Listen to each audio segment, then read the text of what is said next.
So hello everyone, I am Mariam, IADS Vice President of Science and Research. It's nice to have you in our fifth webinar and with our very exceptional speaker. I attended a very nice lecture before with him in our mid-year meeting in Northern Cyprus last February.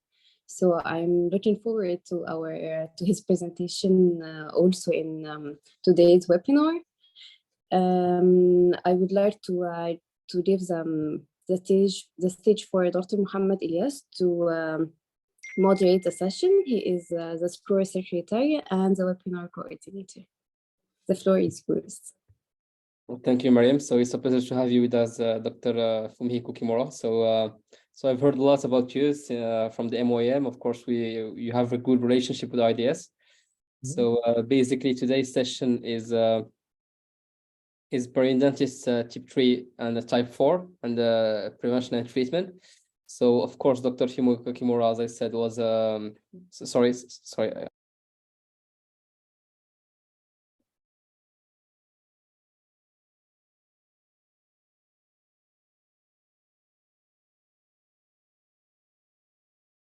Okay, so may I start? No, sorry. I was just my computer shut down the screen. I had to, So Dr. Fumihiko Kimura, the Chief Director of One Love Dental Clinic, All Smile Dental Clinic in Japan. He's also in the Periodontal Department of Tokyo Medical Dental University. In 2009, he was director of One Love Dental Clinic in Yokosuka, Japan. And 2017, he was appointed chief director of the All Smile Dental Clinic and One Love Dental Clinic in Yokosuka, Japan. I'm not sure if I'm reading it right. So 2021, he was the Periodontal Department of Tokyo Medical Dental University. And in 2019, he published How to Treat Endo-perio Lesion. Don't give up to that hopeless truth by the interaction. Of course, he's a member of Japanese Academy of Clinical Periodontology, a member of Japanese Society of Periodontology, and member of Japanese Endodontic Association. So the floor is yours, Dr. Fumihiko, and it's a pleasure to have you with us. Thank you. Okay, thanks, Mohammed. Okay, I'm going to share my screen. Okay.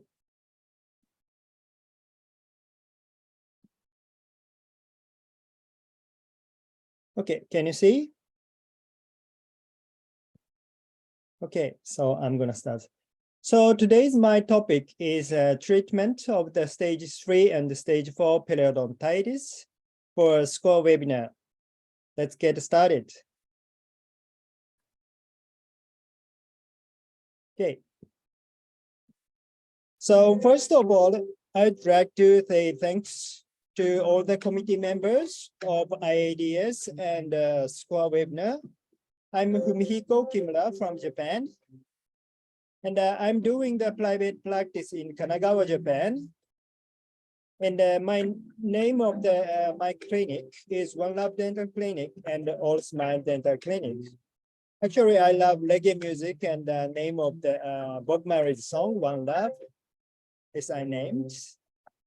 And now I'm researching at the Periodontal Department of Tokyo Medical and Dental University. And I'm a member of the Japanese Academy of Periodontology, European Federation of Periodontology. I'm also in the Japanese Society of Endodontics, and I'm the director of Team Endo-perio. Thank you. And as you know, during the COVID-19, I have been doing the many webinars with IADS members like this. And last year, I had a webinar with these great members. And this February, I participated in IADS mid-year meeting in Northern Cyprus. This is a very beautiful city. And I gave some lecture there. And there I met many beautiful IADS students. And I also participated at the gala dinner and a farewell party. It was very nice. And I felt very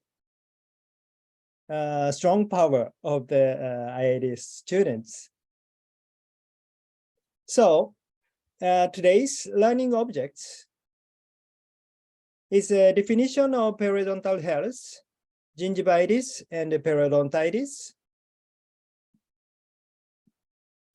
and minimally invasive surgery, and how to treat stage 4 and stage 3 periodontitis.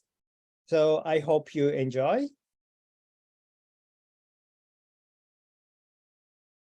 And at 2018, I participated at the European 9 in Amsterdam. And there, AAP and EFP published a new classification of periodontology and the periimplant disease.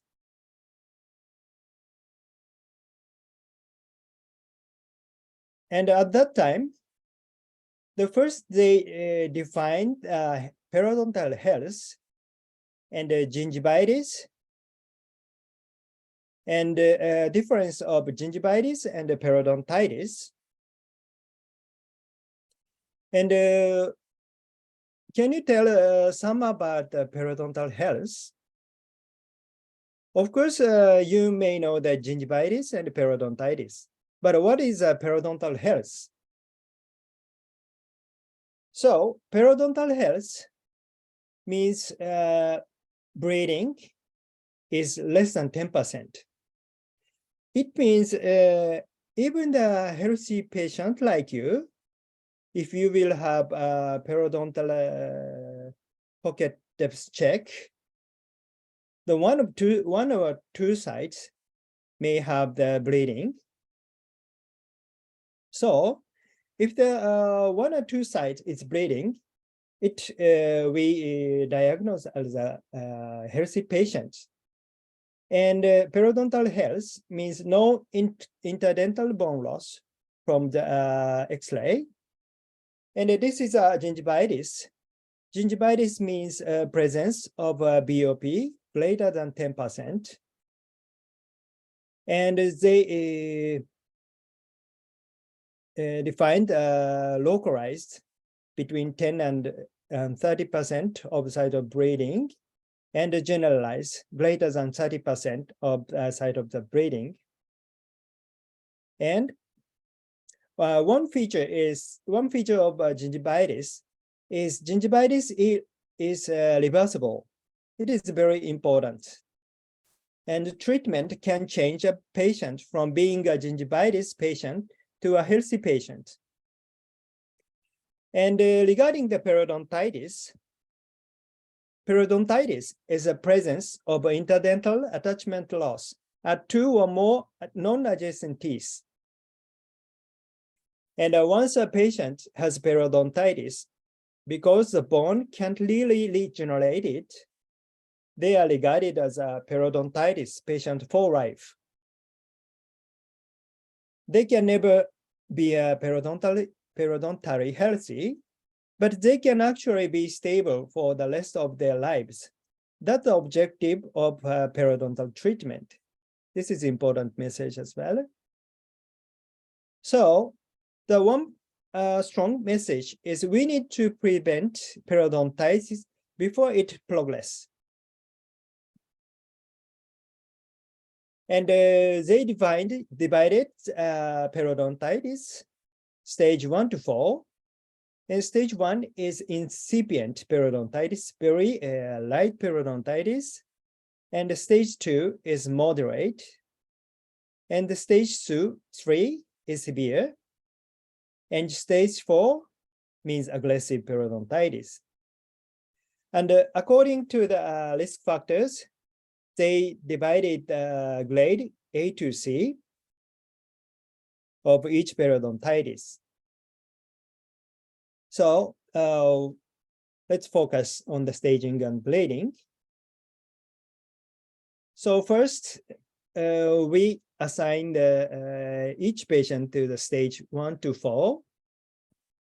So regarding the severity, we check the interdental clinical attachment loss at the greatest loss.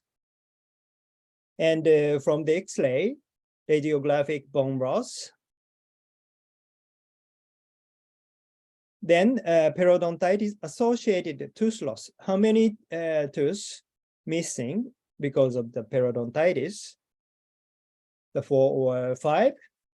The between the 4 or 5 is very important because we diagnose stage 3 or stage 4 according to the how many teeth lost. And the complexity. The complexities means periodontal, deep periodontal pocket or some need for comprehensive rehabilitation due to the secondary occlusal trauma, bite clubs, drifting, or severe ridge defects. And at last, we consider the extent and distribution. And this is a grade. So first, we assign each patient to regularly grade B, but we check the longitudinal data. So regarding the longitudinal data, we need to check the different time point during the 5 years. So we can, but we cannot imagine the first situation at the of each new patient. We cannot imagine the situation of 5 years ago. So at the alternative, we check the perfect bone loss per age. And we check the case phenotype. Case phenotype is think about destruction is commensurate with biofilm deposit or not. And smoking and diabetes is very important periodontal risk factors. So I'm show you some of my case.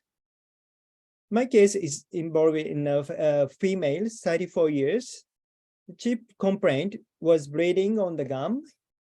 And regarding the medical history, current disease, nothing related. Dental history, the habit, practices, and the background shows a single mother with 3 kids. And this is intraoral examination. As you can see, the food stuck in the interdental area like this. And this is a close view. As you can see, the food stuck into the palatal side as well. And as you can see, the bleeding on the upper left back tooth.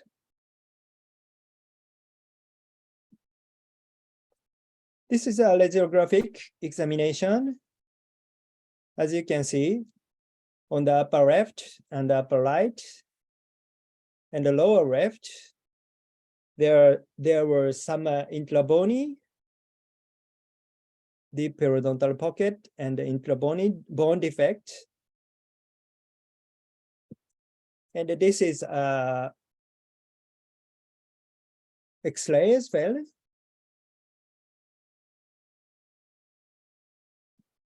So, as you can see, there are some deep periodontal pocket and deep intrabony bone defect. And this is a perio chart.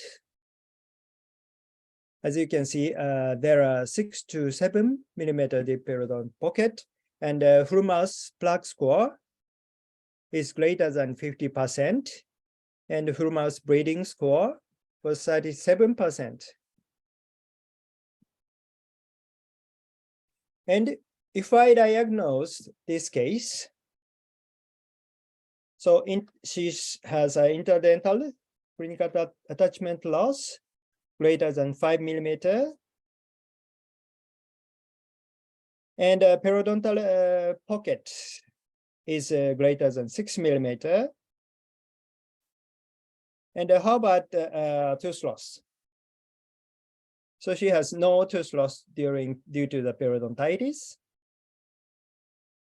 And deep periodontal pocket is less than 30%. And how about grade? So let's think about the perfect bone loss by age. So I pick up the greatest bone loss. It's around 30% per 34 years old, equal to 0.9, is less than 1.0. So maybe grade B. And how about the bone destruction? It's mostly almost equal to the biofilm deposit. And she was a non-smoker and no risk of diabetes. So I diagnosed her to the periodontitis stage 3, grade B, localized. And this is a strategy of the treatment of periodontitis, step approach. So first, we conduct a clinical examination, like a X-ray, and we assign the staging and the grading. And the first step would be a behavioral change, like a plaque control and list factor control, and sometimes stress control. And as a second step, we conduct subgingival instrumentation like SRP.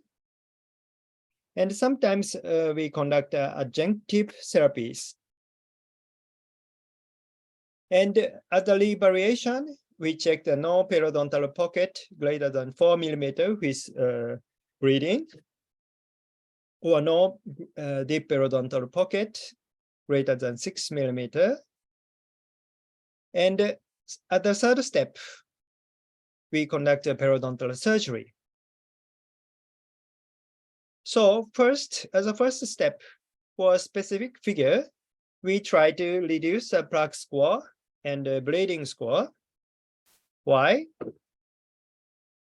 Because increasing of the plaque is strongly related to the decrease of curve gain.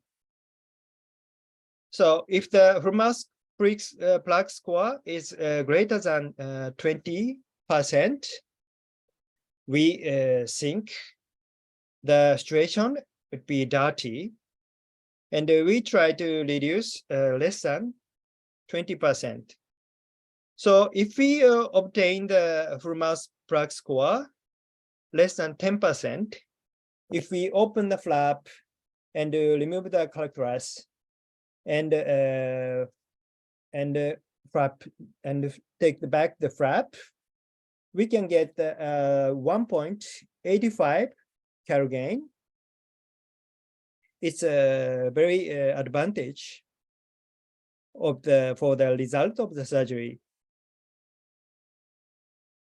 So we need to reduce the burden of bacteria like this. So we stain each time, and we give a proper instruction of how to clean their teeth. And this is a reevaluation Pero chart. So the Hermas plaque score is was 20%, and the Hermas bleeding score is 50%. It's less. We can get less than before, but there are still periodontal deep pocket on the lower left and the lower right and upper right. So we conduct regenerative surgery on 36. We reflect the flap like this, like an elephant nose. Very minimally invasive surgery we tried. And as you can see, there was a calculus on the medial side of the first molar. And after removal of the calculus and granulation tissue, I applied some biomaterial and sutured like this. And this is 26. The same concept. And I had periodontal surgery. And the sutures was horizontally modified partless vertical sutures. And like this. And this is number 16. And this is a baseline. And the 3 months. And 6 months. And this is upper left baseline and 3 months and 6 months. And this is baseline of lower left for smaller, which is medial side, 3 months and 6 months. And now we can follow up the 2 years. Here we are.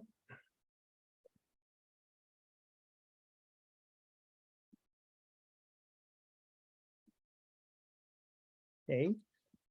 So this is after the surgery, periodontal pocket. So at that moment, Furuma's plaque score was 6%, and the Furuma's bleeding score was 8%.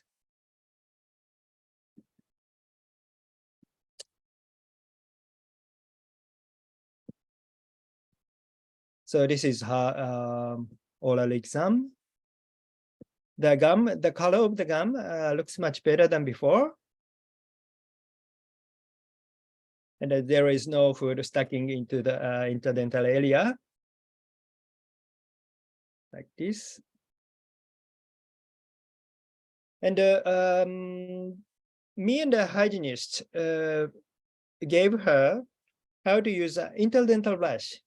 So compared with floss, so some patient has so already gum recession.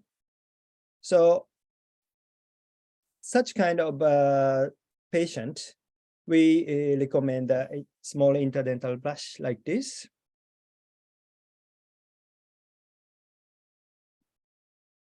And this is latest periodontal chart. And regarding the supporting periodontal care, I recommend her to visit every 3 months. So this patient. Bleeding in my gum and some deep pockets. And when I would brush my teeth, I would feel a lot of like bleeding after I brush my teeth. So I was very worried about my gum. Yeah. In my opinion, I think like the surgery went well. I wasn't uncomfortable, and like the dentist told me what to expect, and I think it healed in a good rate. So I think the surgery went well. It wasn't too uncomfortable for me.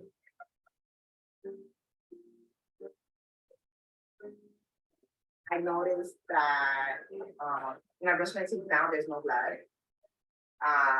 If I brush really hard, maybe a little bit, but I feel like my gum health has gotten a lot better. Like, I think it's the best it's been in many, many years. So I'm very satisfied with the treatment.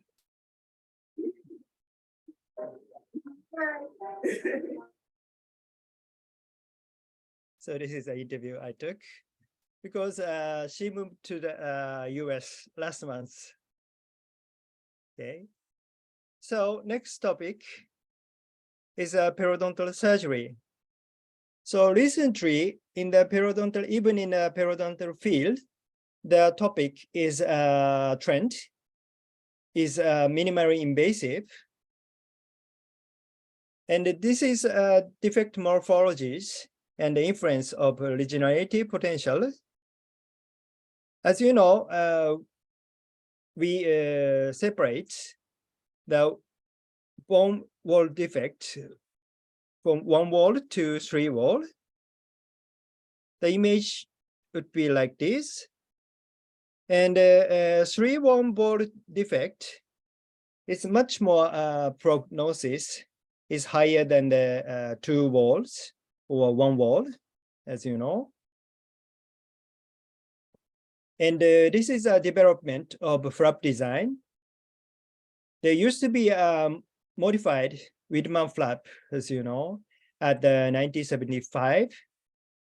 And at 1985, papilla preservation flap by Henry Takei.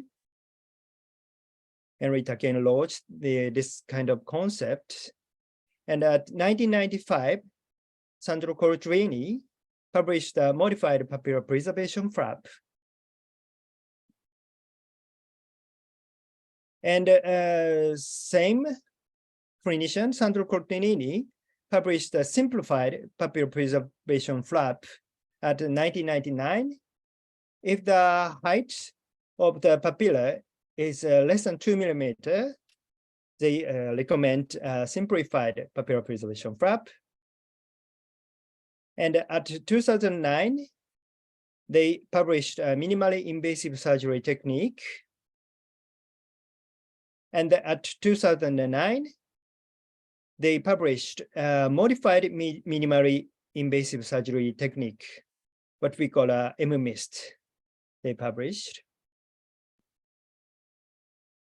And this is an image of minimally invasive surgery. So mostly I applied this kind of surgery technique for the regenerative surgery. So please imagine the incision line of each bone wall defect.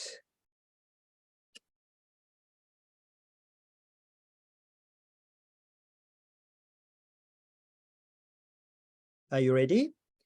Okay. So if the bone wall defect is 3 bone wall, we conduct this kind of incision line. And 2 wall. 2 wall means bone defect is extend to the buccal area. If the bone defect is including the buccal area, we extend the incision line at the adjacent papilla. And if the bone defect is extend to the buccal and palatal area, we extend the flap at the adjacent papilla for buccal and palatal area as well. So we're going to give you some video clip again.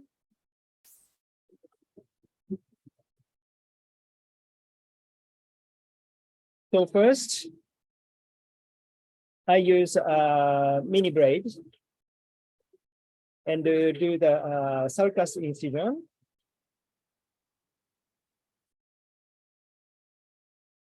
Then after finishing the sulcus incision, we cut the papilla horizontally.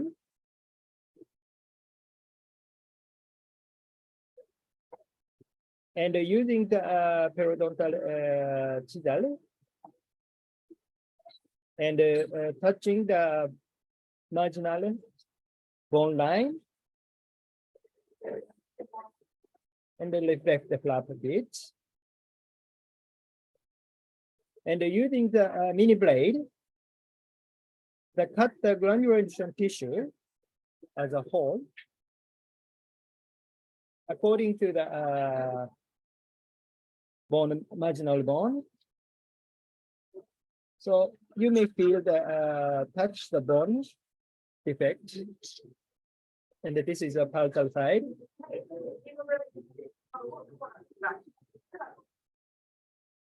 And reflect the flap of palatal area.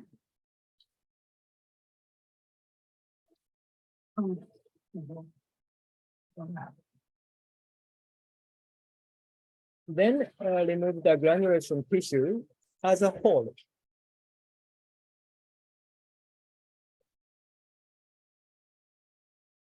Then try to make some container of biomaterial, and using the hand threads, remove the cultures, and using the ultrasonic scalers, and clean up the root surface. Then first apply the suture before applying the biomaterial.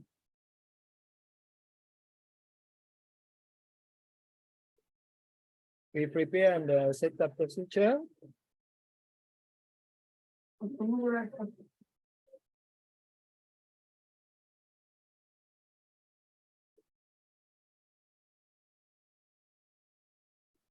This is all procedure is under the microscope.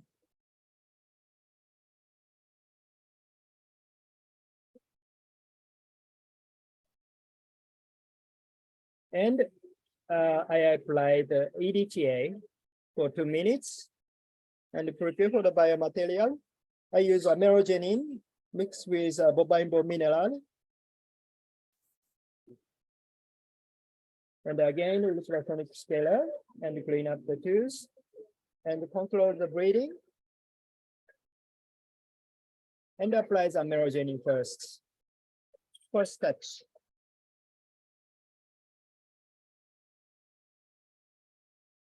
And apply the bovine bone mineral and amerogenin as well. And press very gently, not to compress. Little bit gently push down, very gently. Then right after, close the suture. Okay. So this is the tips of the regeneration, periodontal regeneration surgery. So we're going to go to the more difficult part, how to treat the stage 4 periodontitis. So we extract the tooth because we diagnose hopeless. But if you see this case, what do you think? If we diagnose this case, as I told you before, so this patient has already 1, 2, 3, 4 teeth missing. And if you extract one more tooth, it will be this patient will go to the stage 4 periodontitis. This is very important. So this is a very famous paper of Sandro Coltrini, periodontal regeneration versus extraction and dental implant or prosthetic replacement of teeth severely compromised by attachment loss to the apex, randomized control clinical trial, reporting 10 years outcome, subbable analysis, and mean cumulative cost recurrences. So this is red line is tooth extraction and replacement, like an implant or bridge. And the blue line is regeneration. So compared with tooth extraction and the regeneration, difference was only 12% in 10 years. And the same, this is 10 years complication. The red line is extraction, and the R is regeneration. No significantly statistical significantly difference as for the complication. And if we think about the stage 4 periodontitis, if the this old house is stage 4 periodontitis,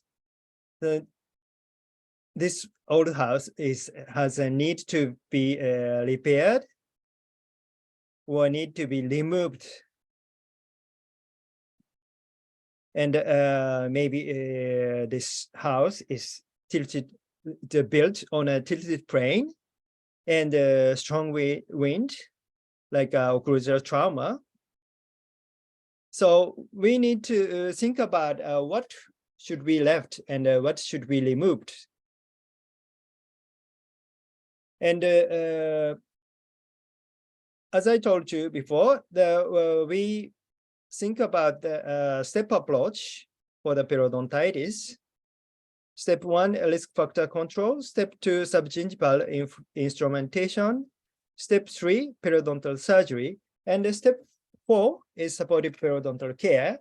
So between step 3 and step 4, there is additional interventions. So what is additional interventions? So first, we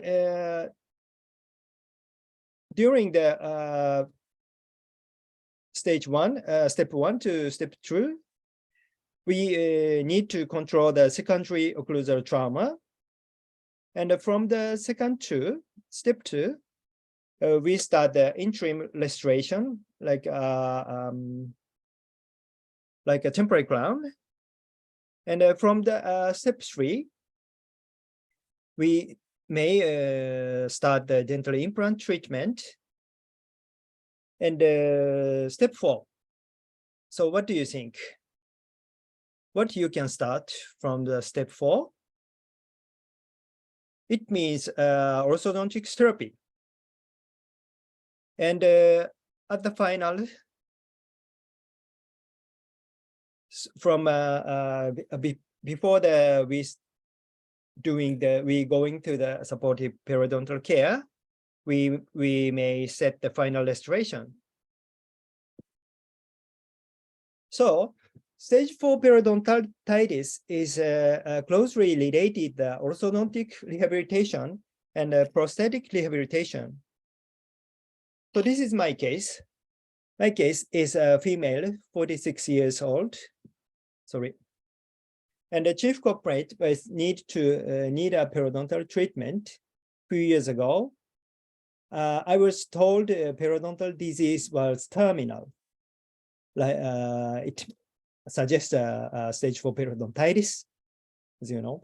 And dental history has had some periodontal treatment, including full mouth disinfection at a previous dentist. And medical history, nothing related, as she was no smoker. And this is her intraoral exam. As you can see, there was calculus accumulating on the lower jaw. And the gum was inflamed. And surprisingly, the mobility of upper lateral incisor was very severe. And as you can see, there is a bone defect horizontally, bone resorption very severely, and there were some very deep periodontal pocket through the mouth. And this is a periodontal diagnosis. So she needs for comprehensive rehabilitation due to the secondary occlusal trauma, bite collapse, drifting, furring. And the perfect bone loss per age was 90% per 46 years old, equal 1.9 greater than 1. So generalized stage 4 grade C periodontitis I diagnosed. And if I imagine the prognosis, of course, this tooth, upper lateral central incisor, was hopeless.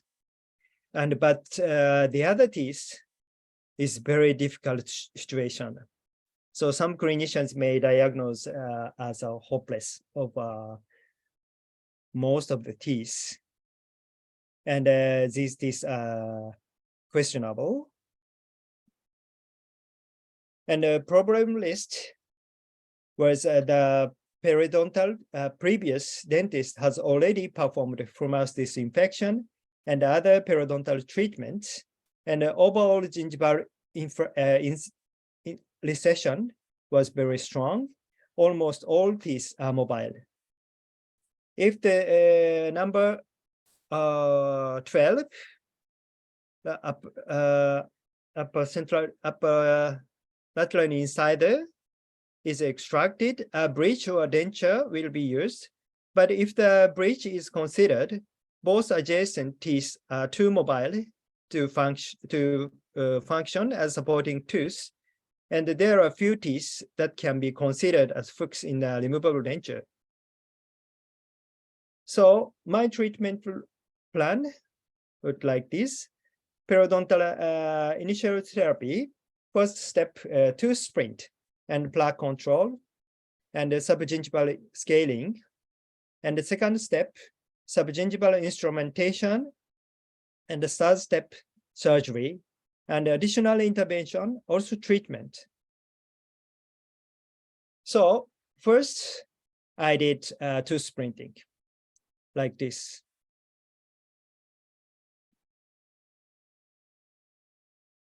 So this time I use a very tiny wire, or what is called wildcat, for also treatment, and fix these tooth with adjacent teeth. And check the Fumihiko's plaque score. The Fumihiko's plaque score was very high. So dental hygienist and me, so check the Fumihiko's plaque score at each visit, and try to reduce Fumihiko's plaque score. And this is an image of 5 months later. So surprisingly, her condition looks much better than before the treatment.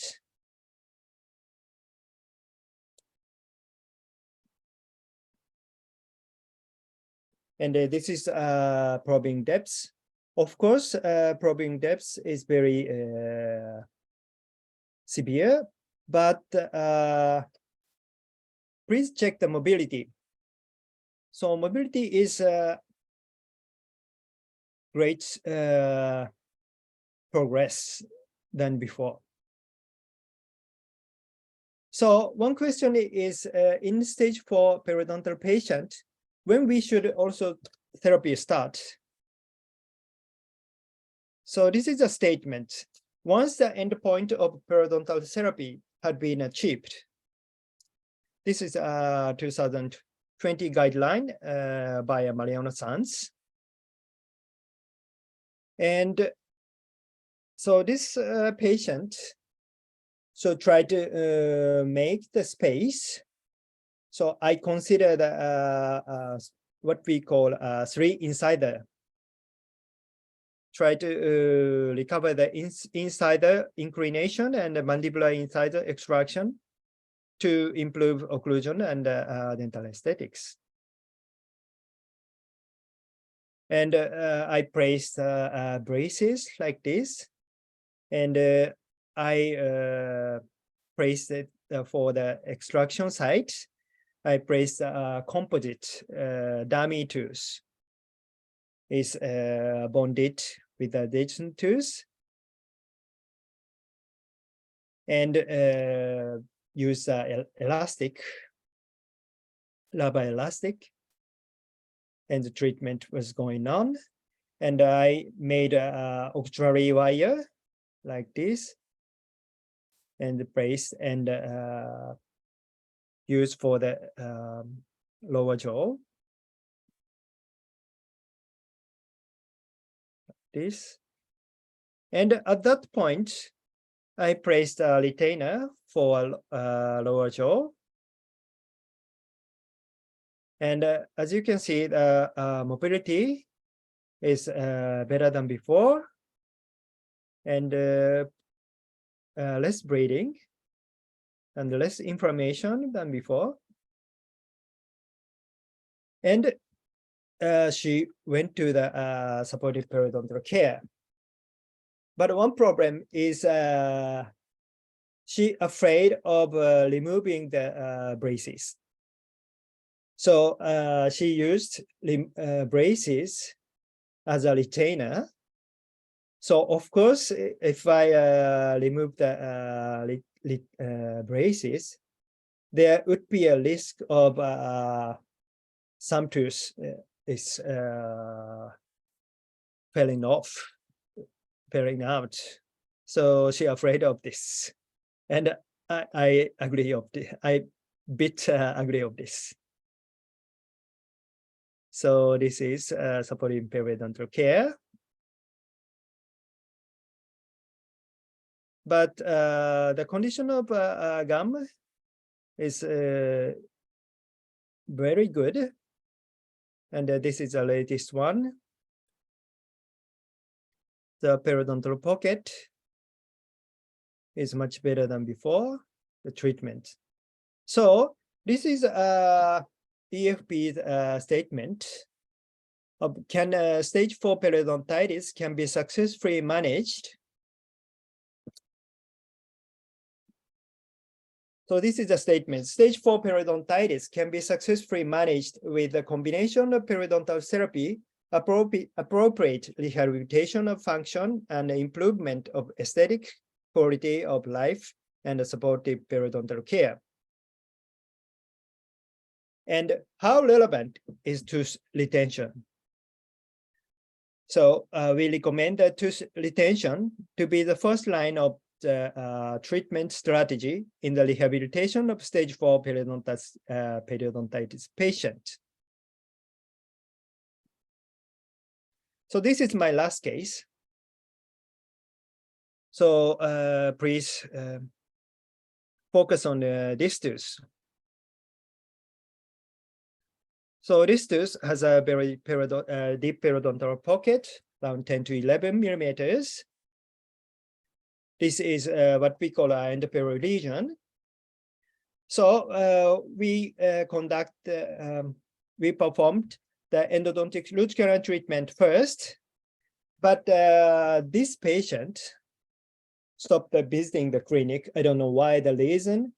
And this is 3 years later, she showed up. And at that time, I checked the periodontal pocket, but there was still a very deep periodontal pocket around 8 millimeters. So after the initial treatment, I did regenerative surgery like this, and I opened the flap.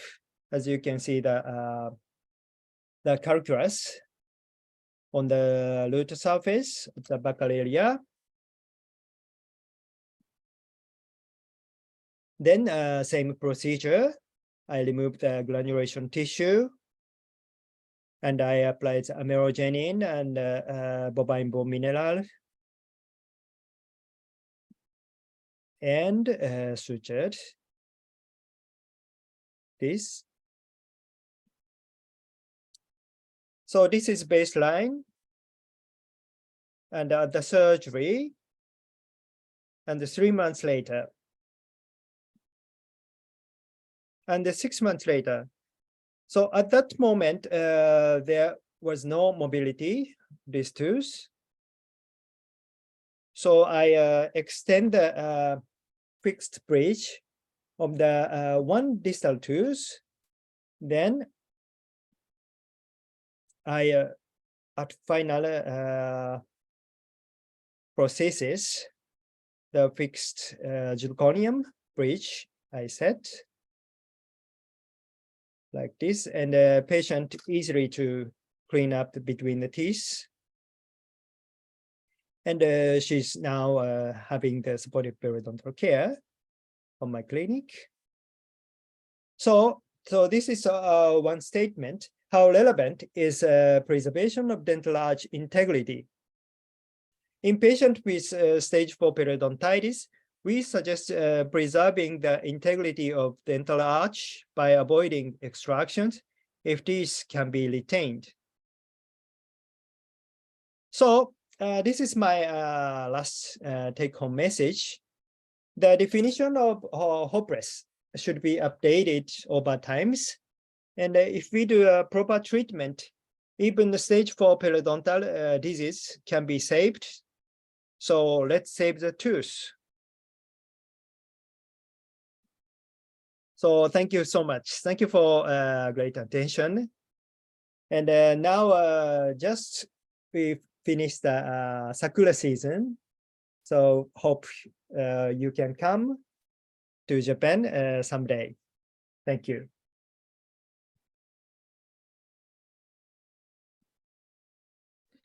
Thank you, doctor, for this amazing lecture. We look forward to come to Japan. So we're gonna open our Q&A session for our attendees. If you guys have any questions, don't be shy. We're write the question in the chat and we'll read it together. Okay, so may I pick up? Many questions. Okay.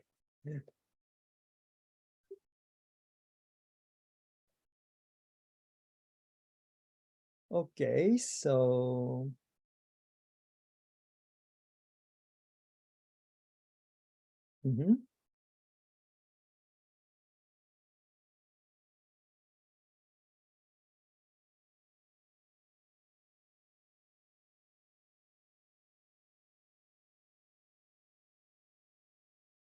okay. Oh, these are These are all comments. greetings. Yeah. Greetings of the comments.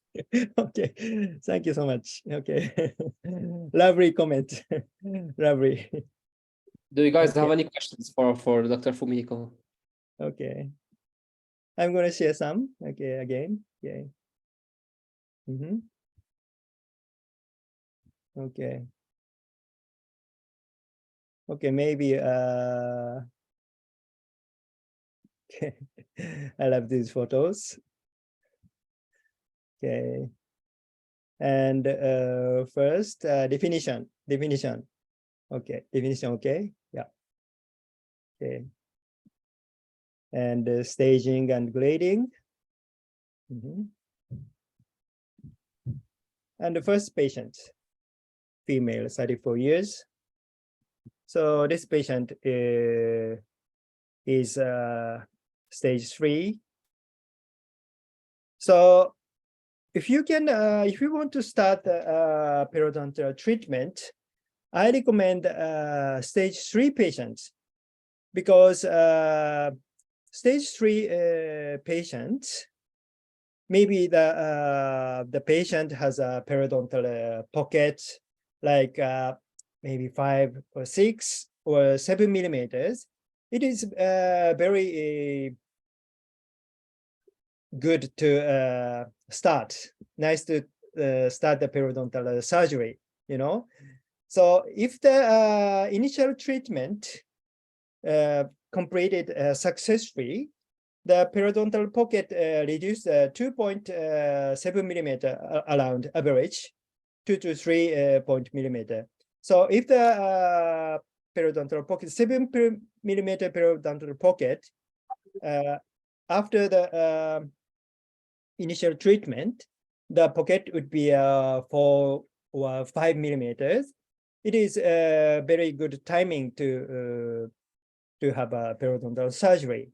And one important thing is, as I told you before, the Frumas plaque score. If the plaque score is greater than 20%, please avoid the surgery, actually.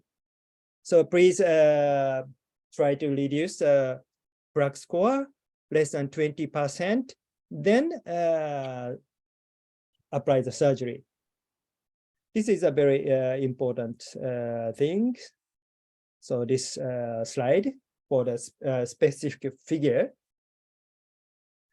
So if we obtain the Frumas plaque score less than 20%.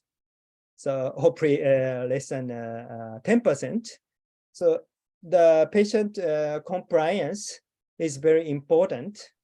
So we need to discuss, and we will have an interview and thinking about patient background and habits, and try to obtain the from us. I have a question for. Sorry. Okay. Question from, we'll start by the subject question, then we're gonna ask the postgraduate one. So Mabel Atala asked, how often can we save a hopeless tooth? When should we consider splinting? And as I could see, the splinting was only done on the front in the shown case. Would only consider full arc splints. Well, Okay, let me check again. How often?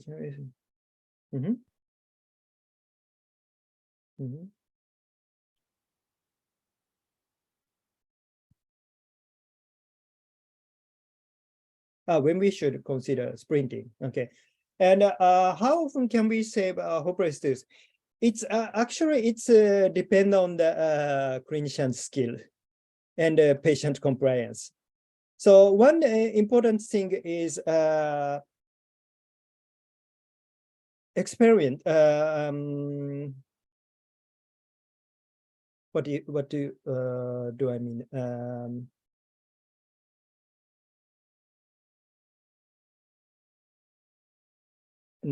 Successful. If we get the periodontal surgery successfully, you can confident with the result of the surgery.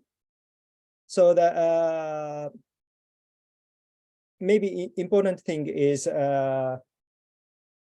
try and please avoid the error if possible, but try and error is very important. So how often is a very difficult question, but always I try to save the hopeless tooth as much as possible. And when should one consider sprinting? The timing of sprinting is no suggestion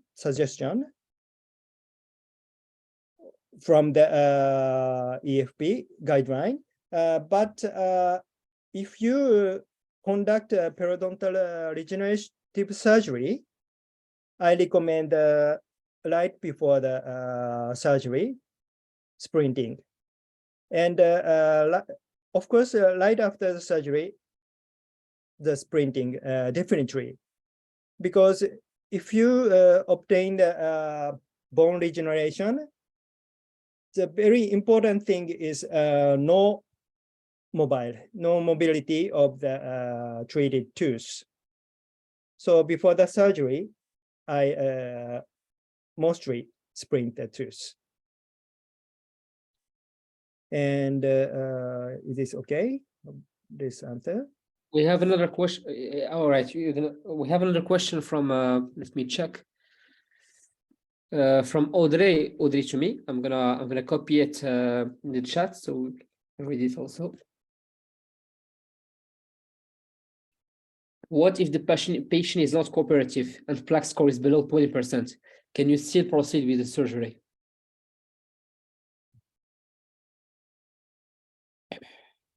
Okay. So the first patient, the plaque score is, for example, 70% or 80%.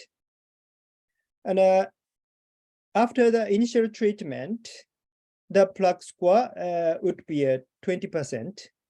I think it's okay. But one important thing is if the patient is smoker, I don't recommend you do have the surgery less than 20%, because this is a kind of what we call a synergetic effect. bad effect. Ne? So No. if the so if the PCR and greater than 20% and smoker, please avoid the surgery. All right. So if you guys have any question, please write in chat. We had a question. Somebody asked related to his question, but he asked, is there any courses, postgraduate courses in English taught in Japan? It's somebody. Yes, somebody asked a question. Is there any English taught post-graduation courses taught in Japan? Okay. So some university have postgraduate course in English. Yes. So please check the website of each university in Japan. For example, Tokyo Medical and Dental University is the biggest university in Japan. I graduated. We have a course of postgraduate in the English course.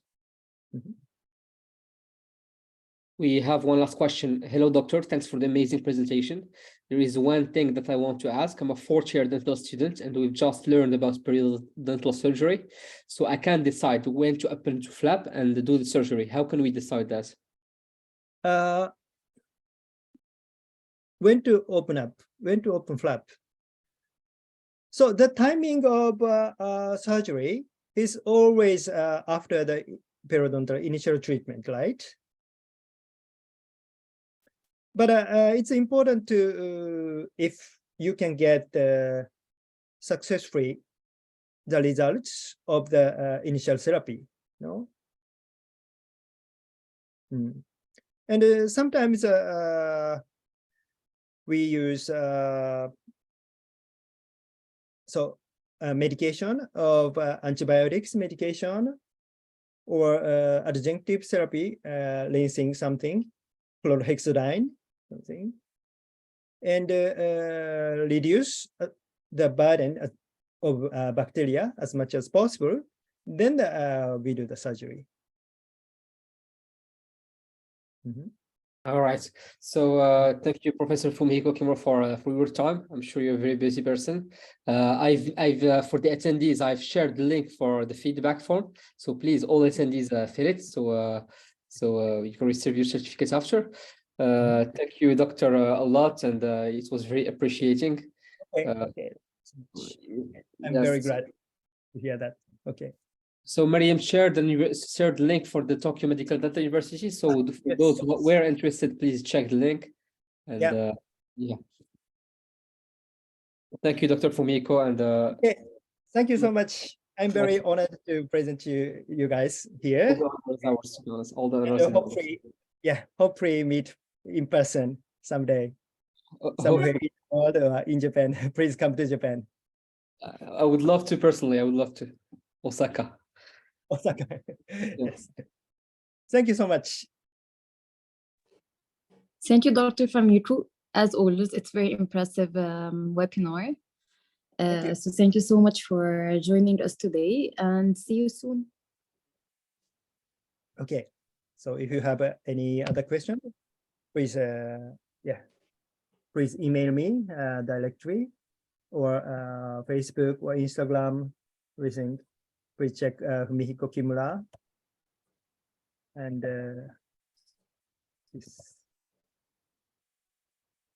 this is my email address. Okay. Thank you so much. Thank you so much, Doctor. Have a good day. Yeah, you too. Bye, students. Bye-bye. Bye-bye. Bye-bye. Hope to see you again. Bye.